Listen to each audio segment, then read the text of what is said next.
East Africa is the nothing personal word of the day for Thursday, August 4th, 2022. East Africa is the location where I just spent the last month of my life.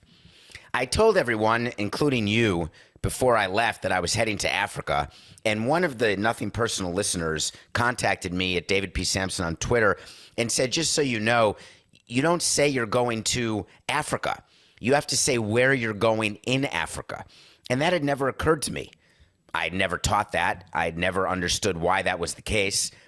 It's the equivalent of saying, yes, I'm going to the United States. Well, are you going to New York? Are you going to LA? Are you going to Iowa? Where exactly are you going? I was lucky enough in 2013 to go to Botswana and go on safari. My father had scheduled a family trip for his children, and he got so sick, and he didn't die until years later, of course, but he got so sick he couldn't go, but he still let the kids go because he wanted us to have the experience with his grandkids, and I got to see animals and experience things that I'd never experienced, and I didn't know whether or not I'd get back to Africa again. Of course, with running 7 marathons in 7 days on 7 continents, one of the continents is Africa. And so again, in 2018, I went to Cape Town, which had been my second time in South Africa. But still, I had not experienced the entirety of the continent of Africa. You don't say I've experienced the U.S. when all you've done is gone to the Statue of Liberty. There is so many things to do in America, so many things to see, so many different cultures, so many different types of people. And I don't mean color or age. I mean people with what they have to say, with their experience, with their lives, the way they run their lives. So when we started Nothing Personal in 2019, the first year, I barely took any time off. I think we dropped 260 shows during the COVID year of 2020 when no one could travel. And I said to myself, with all the death I experienced with my father and sister and best man at my wedding all in the last 2 years, I said, when we're able to travel, we're going to travel again. And I've talked to you about what it means to be uncomfortable and why I crave that feeling of discomfort, why I want that stomach ache. I want to do things that are out of the ordinary. I want to do things that they don't require money. They really don't. You can travel through Africa you can live in Africa for 6 months and spend, $900 and get a job and end up making money. So it's not just about how lucky I am. That can certainly change the way you fly, whether you're in seat 84E or 6F, of course. It can change what lodge you stay in different places, whether it's a hostel or a 5-star glamping. But at the end of the day, you're still using bottled water to brush your teeth, and you're still pumping a toilet to get water to flush.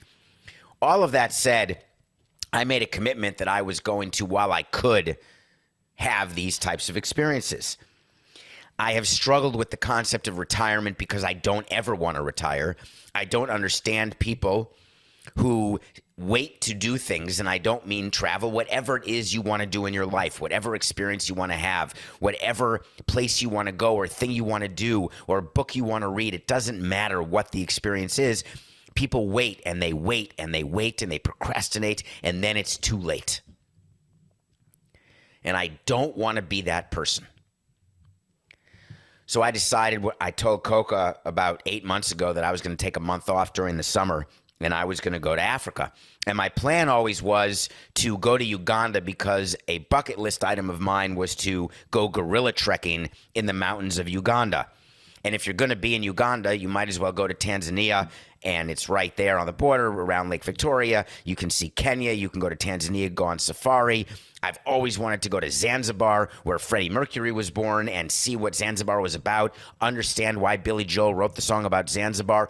Oh my God, the song is not about the country of Zanzibar. That blew my mind because I was on the beach of Zanzibar at the end of the trip, listening to the song Zanzibar, looking at the lyrics of the song Zanzibar, thinking I was the coolest person in the world singing Zanzibar while in Zanzibar, and it's about a pub in D.C. called Zanzibar.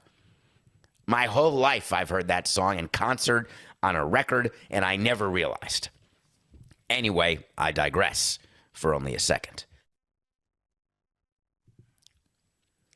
Then I remembered failing in Boston this past April when I was trying to finish my 26th marathon and I could not finish. And I always wanted to run a marathon internationally. I've never run one. Went online, Googled what it could be to maybe run a marathon in Africa, and came across the craziest website of all time. It's a website started by a man named Ziad. It's called Z Adventures Racing. And this guy does crazy adventure races all around the world. And there was a race that was first on the list of the menu that said the Uhuru Peak Challenge. Didn't know what that meant, so I clicked it and read it. This was a race where you climb Mount Kilimanjaro in Tanzania, where I happen to be going. Then you run a marathon from the summit of Kilimanjaro, which is over 19,000 feet. On top of that, it had never been done before. So anyone who was able to complete this marathon was going to be in the Guinness Book of World Records. To say that I was enthralled would be one of the great understatements in a world full of hyperbole. What are the odds that there's a marathon going on in the place where I plan to be? It can't be that the timing is right. Let's see what time of year they're going to do this. On the website, it said get to Tanzania on July 8th, and you will be done by July 16th. The permit to go gorilla trekking in Uganda, I shite you not, was dated for July 17th, and you had to be at the gorilla trekking camp on July 16th. When something like that happens and you turn your back, you are not living your life.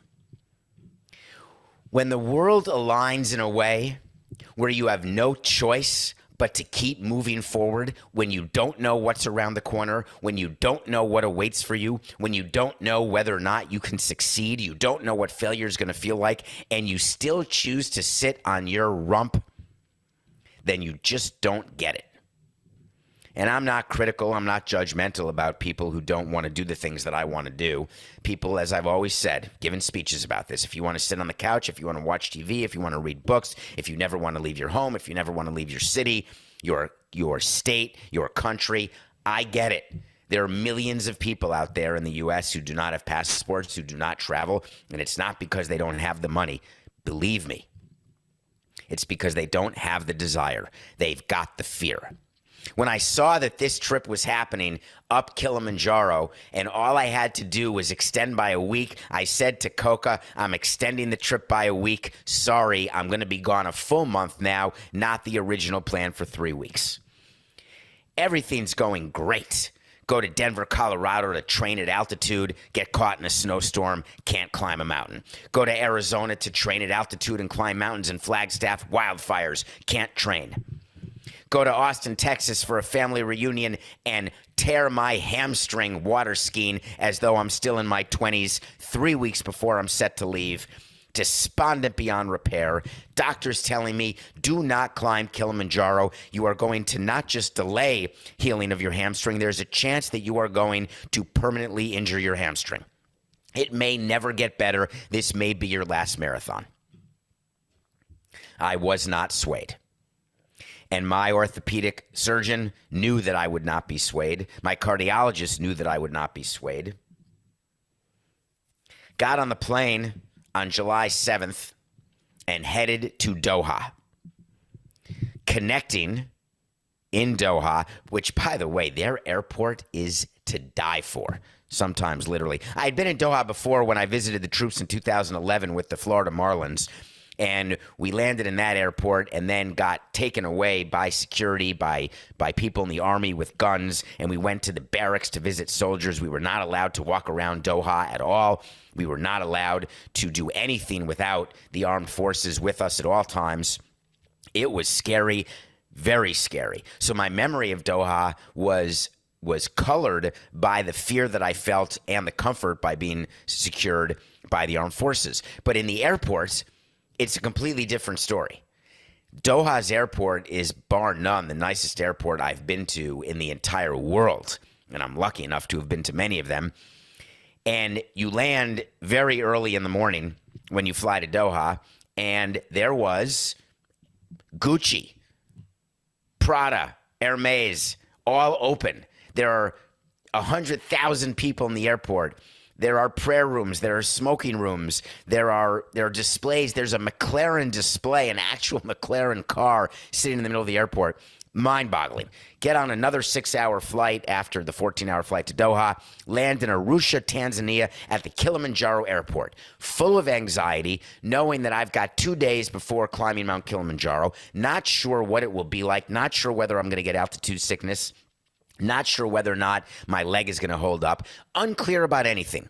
Never having been to Tanzania, land at the Kilimanjaro airport, get into a car to go to the race hotel. 10 seconds into the ride, having left the airport grounds, having gone through security to leave the airport, which you have to do. You have to get out of your car, go through a metal detector on your way out of the airport, on your way into the airport. Check your passport. Unbelievable security. There are people, as a matter of fact, it reminded me of Israel. The army is patrolling everywhere with their machine guns, holding their machine guns. That can be difficult to get used to if you haven't done that before. Get in the car, heading to the hotel, and within 5 minutes of the car ride, I have this little buzz. The buzz I have is the tired buzz when you're off a very long flight, when you're rubbing your eyes, and they reflect that in movies sometimes with the actual action of rubbing your eyes, trying to see if what you're seeing is actual or real. I was doing that, though there were no cameras on me and we weren't filming a movie, because what I saw on the way from the airport to the hotel is unlike anything I'd ever seen in any of my travels, whether it's been to China, whether it's been to South America, wherever it's been. There were thousands of motorcycles, tuk-tuks, which are like three-wheel carts, like three-wheel golf carts. Cars, no SUVs. They're all regular cars. Not like Cuba where it's all old cars. It was just all actually Japanese cars that go to Africa after they've been used in Japan or even in China. How do I know this? Because every car I was in for a month had all Japanese or Chinese lettering in it. No English, no Swahili. So you're driving by and it was dark. It was nighttime. And what I'm seeing are different stores, it looked like, different places where people were congregating, where they were selling these big yellow jugs, they looked like. The kind of jugs that you used to bring, not a Gatorade cooler, but the kind of jugs you used to bring when you were a kid or at camp that had bug juice in them, or the kind of jugs that you would bring to a Little League game before all the fancy coolers and the Yetis and all the other stuff that would happen. And I didn't know what they were. And I said to the driver, "What are those?" And he said, "That's for water." And I said, "Well, what do you mean?" He said, "Well, there's no running water for all these people in their homes. So they have these jugs where they have to walk to a water source, get water, and then carry it back to their home, then use it to either clean or cook laundry, cook, drink. You have to boil it." And I asked how they boil it. They also sell at these stores little tiny propane tanks, and they also have wood. So there are people who just build fires to boil water to then use for everything that water is used for. And I was struck by the effort that it took every single day to do something that, to say I take for granted, would be another bit of understatement. So get to the hotel, check in. The next day, you wake up and you see in the sunlight, and I went to walk around right around the hotel, which is outside of Arusha, still about 2 hours from the base of Kilimanjaro. And I was immediately approached by people who looked at me and said, "Mzungu." And I had been told this was going to happen. Mzungu means white. The number of white people who I came across in Africa was unbelievably few.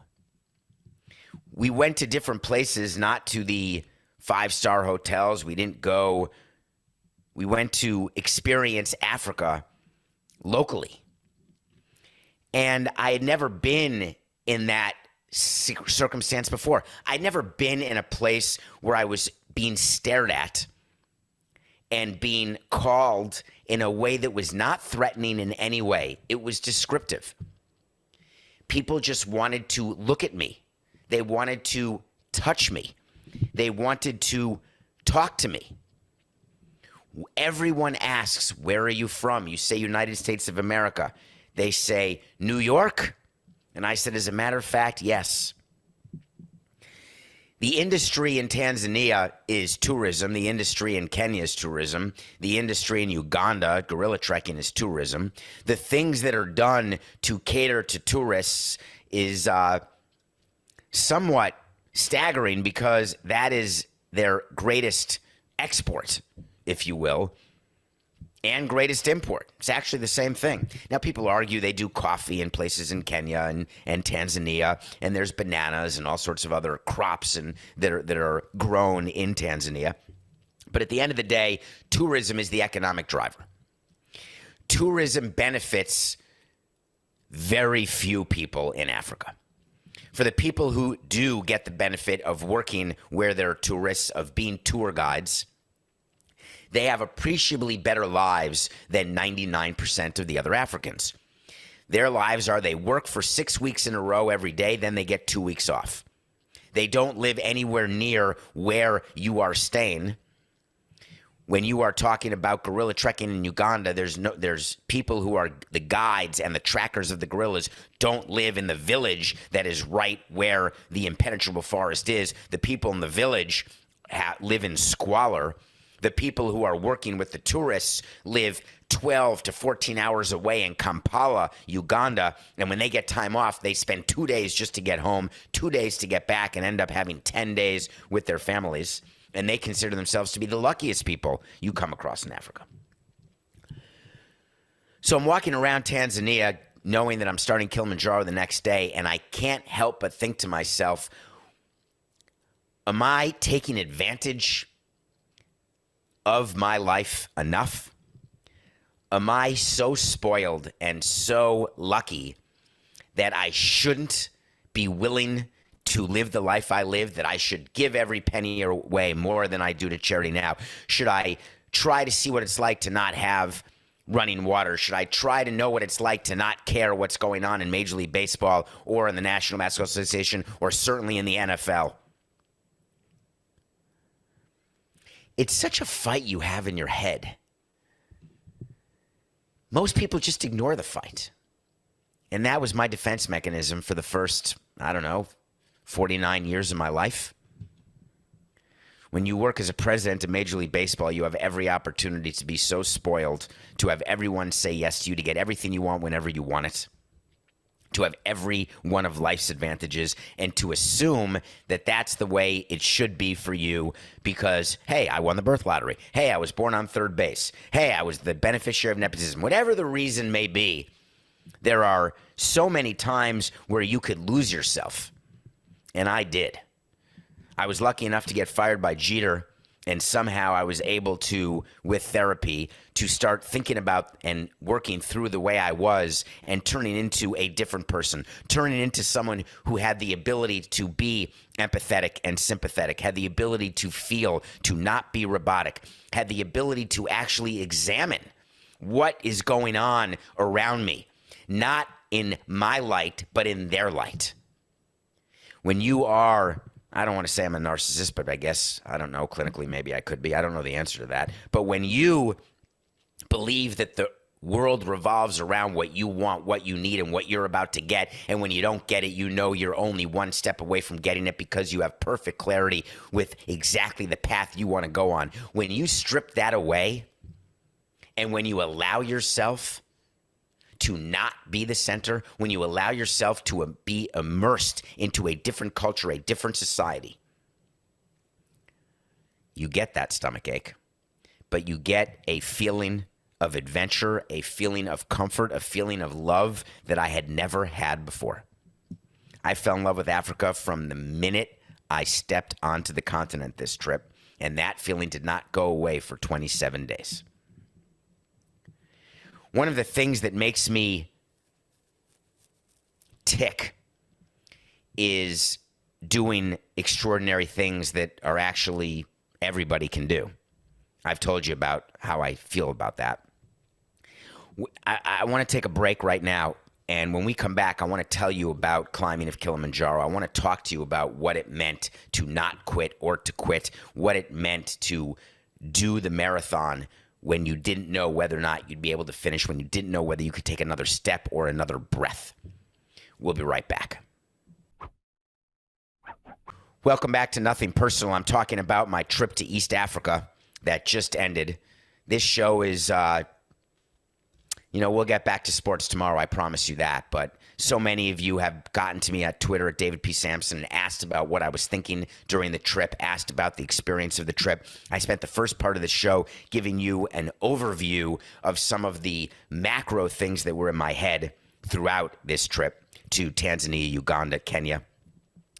But I want to talk specifically about what was going on in my head during the climb of Kilimanjaro. It started on Sunday, July 10th, and it starts with a 6-hour hike to the first campsite. We were on the Machami route. You can Google it. And we were with 21 total people, 21 climbers, and 78 crew members. That's the ratio. Not just because you pay the most money. That's the ratio when you climb Kilimanjaro.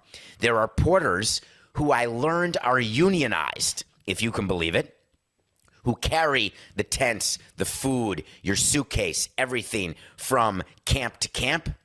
You carry a day pack with your water and your snacks. You get to your campsite and your tent is made. There is a mess tent where you eat in a very crowded area in the dark with headlamps on. You're eating on prison dishes, or what I suspect would be prison dishes. And you're so hungry at the end of every day, at the beginning of every day, in the middle of every day, that you're willing to eat anything, no matter what. No pork, but anything else. There's soup, there's bread, there's just, you love it. It's goulash. And you just eat. The first day of Mount Kilimanjaro, you have in front of you 5 days where they tell you what the plan is each day. The first day, it's going to be 11K, which is about, call it 7 miles.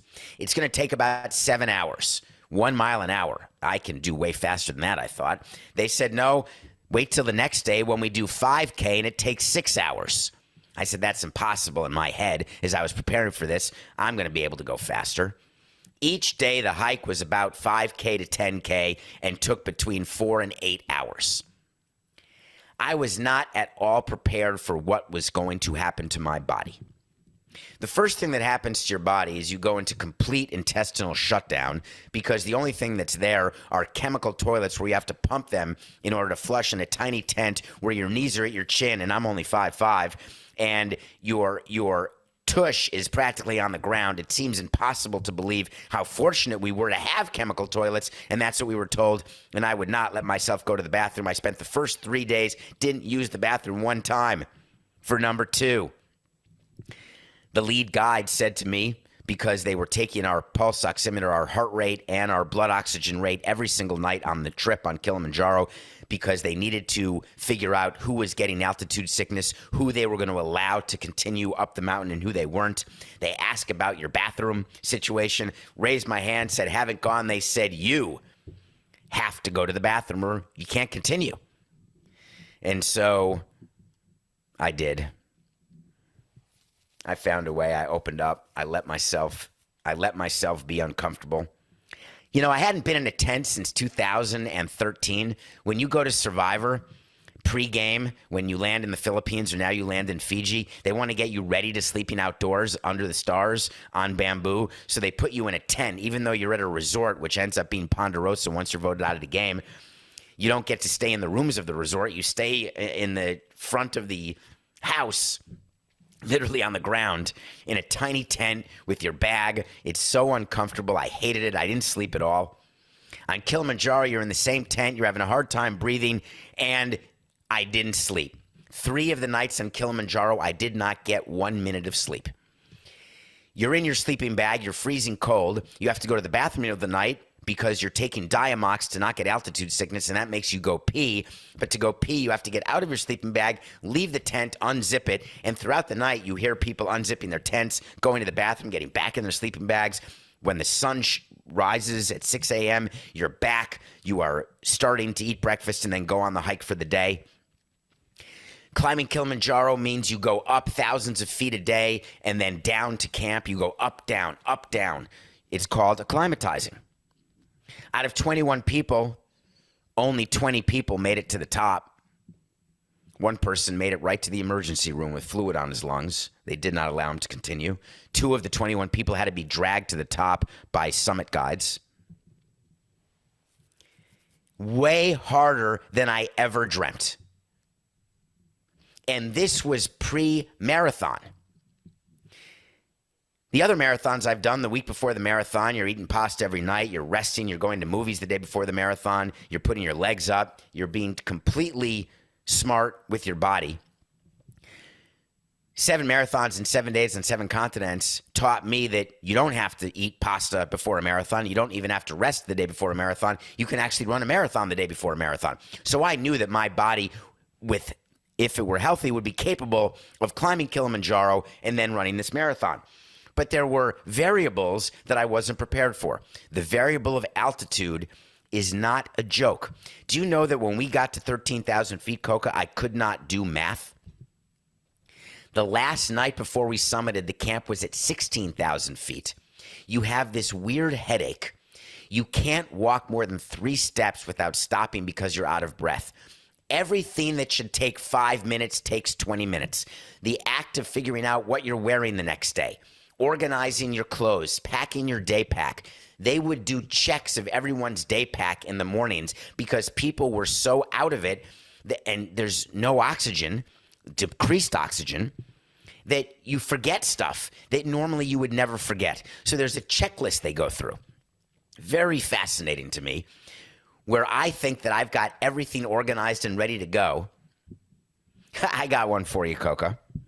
I had laid out my clothes that I was going to run the marathon in, and I had done it at 16,000 feet the night before the marathon, and I had laid everything out, and I'd put it in one part of my bag because I knew that after we climbed to the summit where you have to wear a winter coat, where you're freezing your kishkas off, and you get to 19,000 feet from 16,000 feet, then you run back down to 16,000 feet in your winter stuff, then you can jettison your winter stuff and put on your regular marathon clothes. You can take your hiking boots off and put on your trail shoes. So I have everything lined up, ready to go, and calculated that it would be a 5-minute stop during the course of the marathon.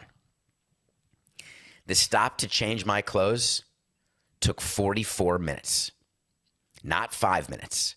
And it's not because I was standing around. It's not because I was doing any chit-chatting. It's not because I was using the restroom. It's because I could not get undressed from the winter clothes and redressed in the marathon clothes. Things weren't working.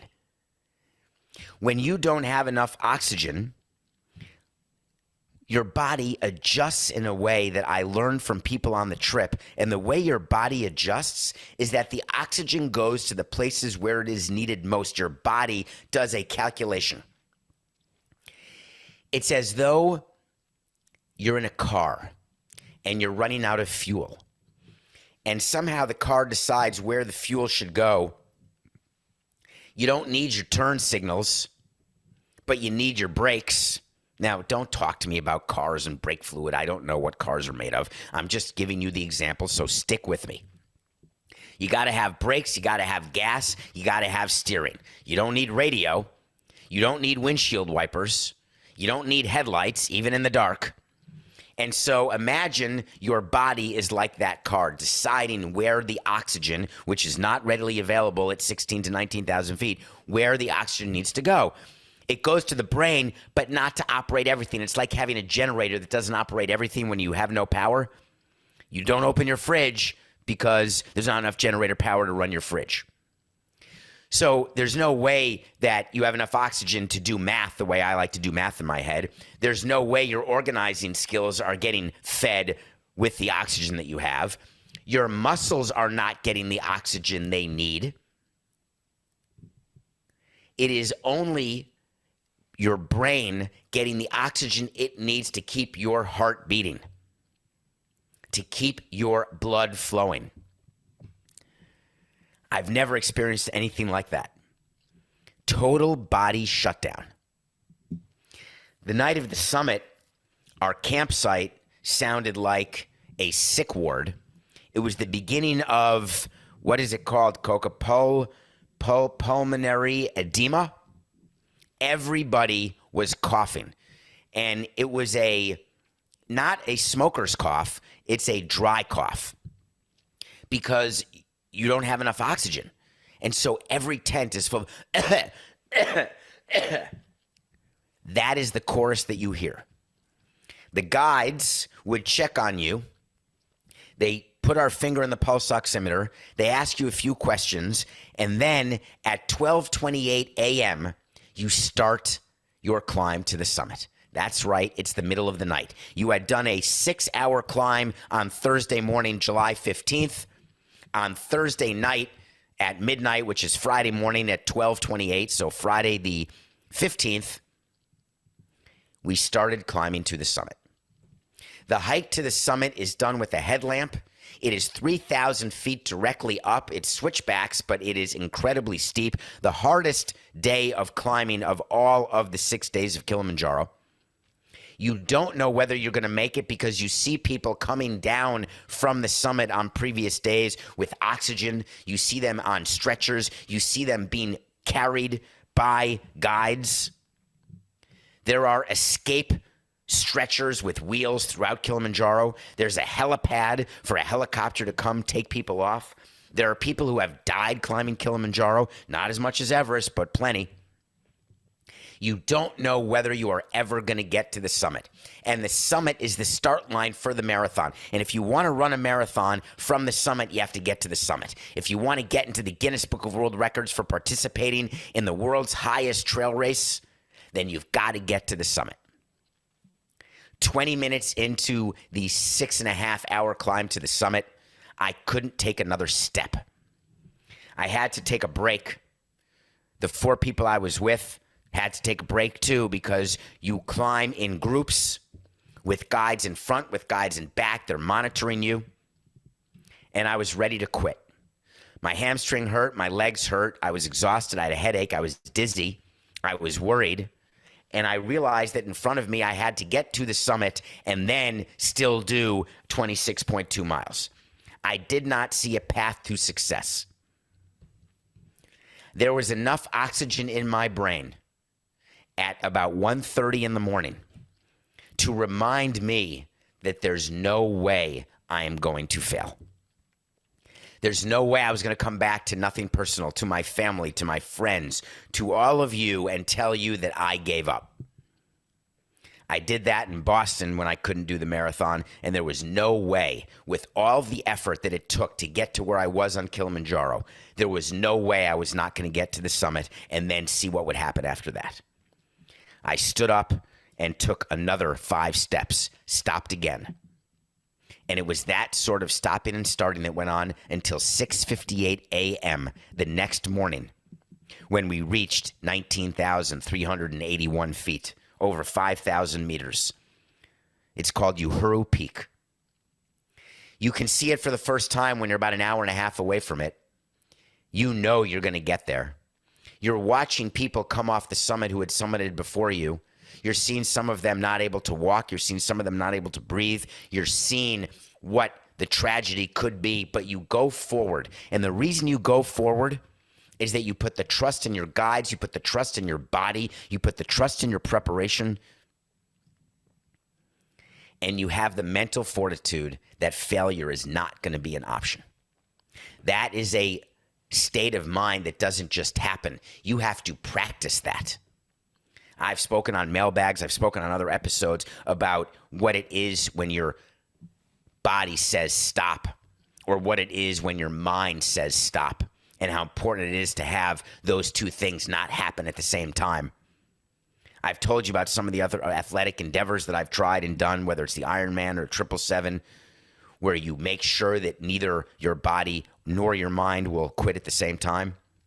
Well, folks, on Kilimanjaro, I had circumstances where both my body and my mind did quit at the same time. And I had to draw into a reserve that I didn't know I had. I've spoken to athletes so often about this, and I do not consider myself an athlete, but I've spoken about, both with athletes and with sports psychologists, about the reserve of mental strength. What you do when your body has nothing left to give and your mind has nothing left to give. Where do you find that will? That's what separates people who do from people who talk. And I've always been the talker. I want to be the doer. And I've spent my life saying I'm going to do, I'm not going to talk. I took 5 more steps, rested, another 20 steps. I got to the summit. When you get to the summit, you take a picture, you get congratulated, and then there is a race starter who looks at you and says, now go run the marathon. You are so exhausted from having 3 straight nights of no sleep. The last night, which is started at midnight, they serve you breakfast at 11:30 p.m. You then start the trek at 12:28 a.m., as I told you. You're then told at 6:58 a.m. when you summit that by 7:11 you will be running your marathon. Most people who climb Kilimanjaro, you get to the summit, you stay for a few minutes, then you take 2 days to get down the mountain. To get down the mountain is 13.1 miles. I started going down the mountain. About 3 miles in, you get to the camp where you spent the night before, you change clothes, and then you go the next 10 miles down the mountain. You go back through all the ecosystems that are Kilimanjaro. You start in sort of a desert moonlight condition at the summit where you're climbing through sand that is 10 inches thick. You do sand skiing down the mountain for about a quarter of a mile, which is quite difficult, and you end up being on your tush the majority of the time. Then you go through slip rock and stones. You go on paths. You go through muddy rainforests. It took 6 hours and 72 minutes to get down the mountain. 7 hours and 12 minutes from the peak down to the base of Kilimanjaro, and that was only the first half marathon. There still was another half marathon to go. Out of 21 people in our group, of the 20 who made it to the summit, the number of people who stopped when they got to the bottom after the half marathon and said, "Gnug, I quit, I'm done, I've done enough." There were only 11 of us who kept going. That's it. 11 of us hurting, exhausted, able to breathe better because you're down at 6,000 feet. Kept going for the second 13 miles. The second 13 miles was a looped course where you do 3 loops of 4.5 miles each. Yes, the marathon was 27.9 miles by my watch. It was down 3,000 feet to get to the turnaround and up 3,000 feet to get back to the base of Kilimanjaro. You ran down to the turnaround. You had to get your picture taken. Then you walk back because you cannot run at that incline. It is impossible. Your body is exhausted. You have no fuel. You have nothing left in your tank. You have nothing left to give, and you've got 9 miles left to go. And I started counting. I started testing my math skills as they came back when the oxygen improved as we got to lower altitudes. I was calculating the number of New York City blocks I had left to go. I was figuring out what the calorie depletion was in my body, what I needed to eat and drink in order to try to get through what was becoming an 18-hour race. When I had 4 miles left to go, I knew for the first time it was mile 23.9, and I knew that my watch, because I had done the math, having done the loops, that my watch had to get to 27.9. When I got to 23.9, I knew that I was going to finish the marathon. I stopped, and I took a beat. And the beat that I took was the recognition that I'd set a goal for myself, and I was going to achieve the goal, no matter what it took. It took about an hour and a half to do the next 4 miles, maybe more, maybe 2 hours. And I got to the finish line at 7:18 p.m. It took 11 hours and 52 minutes to do the marathon. So I got there at 7:04 p.m., excuse me, because I started at 7:11 a.m. So I was able to finish the marathon. I finished in 6th place. I was the 6th and final man to finish. The woman I was with finished first. She was the only woman to finish the marathon of the 7 women who were in our group attempting to do the marathon. This is a Guinness Book of World Record feat. Go Google in the Guinness Book of World Records. Go to the website for the world's highest trail race. I am going to be in the Guinness Book of World Records, a book that I had read, learning who Robert Earl Hughes is, Robert Wadlow. You heard about him, the tallest man in the world, the McCreary brothers, the fattest twins in the world, the people with the longest nails in the world. I am now part of the Guinness Book of World Records just for participating in this Guinness race, which included a vertical 1,000, which is the 3,000 feet that you do to summit, and then running 42K, 42.2K down the mountain. When I crossed the finish line, I had a sense of accomplishment that I had not felt with any of the other races I'd ever done. I had this feeling that I had done it. And I couldn't sleep that night because the next morning at 3:30 a.m., we were off to Kenya to tour Kenya. We were off to Uganda to go gorilla trekking. We were off to Tanzania to go on a safari. We were off to Zanzibar to learn about the culture.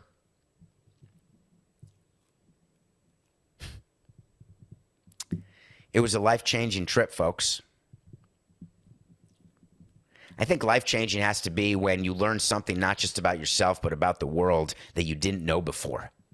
People throw around life-changing all the time. Oh, that was a life-changing movie. That was a life-changing book, a life-changing moment, life-changing experience. I'm pretty sure that what life-changing means to me, and we all have our own definition, it has to be learning something about yourself that you did not know, no matter what your age is, and learning something about this world that we all live in. It's the same moon that we look up to, whether in New York or California or Indonesia or Africa. It's the same sun. It always rises in the east and sets in the west. The same stars in the sky. North is north. The dichotomy of the way people live in this world, the squalor, the poverty, the largesse, the gluttony, the rich, the poor, everything in between. It's a lot like a jungle where the lions are in charge. They get to eat what they kill, and then the vultures and hyenas wait. They wait their turn. People in the jungle, animals in the jungle, not people, understand where they are, why they're where they are, what they have to be afraid of, what they have to do to protect themselves. Are people that different? One of the things that we have that the other animals do not have, at least as far as we know, is the desire to be who we're not. The desire to have more than we have. The feeling of guilt when you have more than you need. The feeling of frustration when you don't get what you want when you want it. Is that evolution? Is that progress? I thought about all of these things as I was going through Africa for that month. You know what else I thought of? I thought of how many people have heard of Derek Jeter. Forget David Samson. Derek Jeter, Tom Brady, Tiger Woods, Wayne Gretzky. I spent a month asking those same questions to people. Do you know that? I asked everyone I could about what I did for a living in sports and business. What have you heard of? Nadal. What about Djokovic? Nope. Zero. Do you know how many people have heard of Shohei Ohtani, who I asked? Or Mike Trout? Zero. You know how many people had heard of Tom Brady? Zero. Tiger Woods? One person had heard of Tiger Woods. He was a driver who drove us from the airport in Zanzibar to the beach of Zanzibar. He had heard of Tiger Woods, but didn't know what sport he played. They knew Ronaldo. They knew Messi. They knew Michael Jordan. And they knew LeBron James. It's a unanimous study that I completed, having asked hundreds of people. LeBron James and Michael Jordan transcend borders and socioeconomic circumstances. Tom Brady does not. Nobody in baseball does. Where do you go when you get home from a trip like that? What do you do? When I landed on whatever day it was, Coca, Tuesday night of the trade deadline, I had made a commitment to myself that I was not going to lose those feelings that I had in Africa. I was not going to lose the feeling of empathy, the feeling of personal growth, the life changes that happened. I was out of JFK Airport for 2 minutes when I was able to get enough service, and I was immediately on my phone again, immediately looking at Twitter, seeing who was going to be traded, getting ready to do the live trade deadline show the first night back, thinking how cool I was. I can go on a 1-month trip to Africa, and I can get home off a 30-hour flight, and I can start work immediately. I thought I was the cat's meow. It was actually pathetic. I missed all of you so much. I wanted to come back. I wanted to do more shows. I wanted to let you know what was going on in Major League Baseball. But you know what? It was my own ego just as much, feeling as though you missed me and wanted to hear my voice and needed to hear my voice. It took me all of 10 minutes getting off a plane from Africa to start falling into the same old dull routine. And I put an end to it yesterday. On Wednesday, the day after I got back, I put an end to it. I put an end to being buried in my phone. I put an end into not interacting with people. I put an end to thinking that I'm better than someone else just because of the color of my skin or where I live or what I do for a living or how many Twitter followers I have. I put an end to having the dopamine of the text alert or of the number of likes or follows. That was my definition of life-changing. No more. Too much tragedy. Too much pain. It's too fake. It's too meaningless. I'm still going to do shows every day because I love it. And I'm lucky to do it. I'm lucky to be at CBS. I'm lucky to have a platform that Coke and I have built from zero. I'm lucky to have subjects to talk about. I'm interested in them. You're interested in them. But it is not the only thing that defines me or you. You listening to podcasts, you doing the things that you do or watching on YouTube, you are not defined simply by the content. You are not defined by your job. You're not defined by your family. You are defined by your own inside brain and the voice in your head that tells you what you're capable of and what you're not, that tells you what's important and what isn't. And make no mistake, when you go on tilt because you've lost your way, you've lost your sense of right and wrong, you've lost your moral compass, you've lost your moral center, you can find every single one of those things again. And you don't need to go to Africa to do it.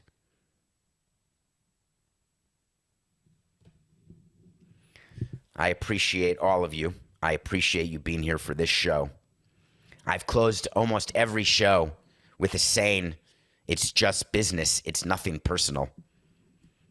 That is the world of sports and business. There's no question about that. Isn't it interesting to note that maybe some of the best things in life are completely personal?